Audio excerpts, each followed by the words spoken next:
If you are a church-going person, you may have been exposed to an offertory prayer that goes something like this. Everything comes from God. Everything belongs to God. Perhaps you chuckle a little when you realize that the implication is that you should probably put a little more in the offering plate. Nevertheless, you just give the usual amount in a well-sealed envelope with your name on it, ignoring the hypocrisy you just committed by not giving everything as Jesus has suggested to the rich young ruler. And he did that in Mark chapter 10, verse 21. Then you recover a little bit when you remember Jesus said, "Give to the poor," nothing about giving to the church. Private property rights have become a lucrative source of income for lawyers.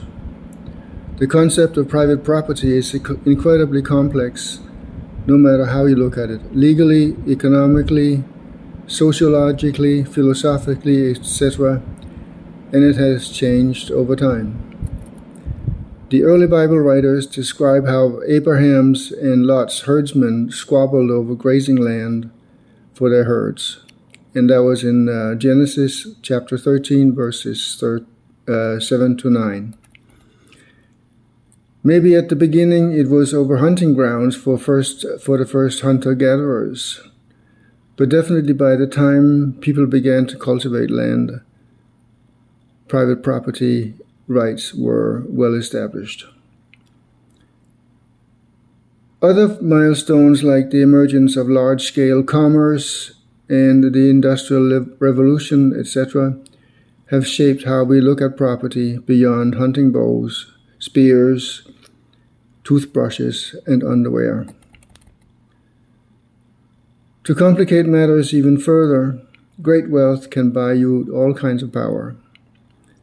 It can be as far-reaching as power over the leadership of a country, to the hungry person who will do whatever you want for a meal, or perhaps even more likely for a fix of drugs. Either way, when you claim something as your own, you simultaneously deny that same right to everyone else. You might even say that your act is not very different from robbery. And some people actually say that. There's little doubt that the toxic combination of power and wealth is the source of a great deal of suffering and inequality in this world today. The tragedy is that we know what to do about it, we just don't.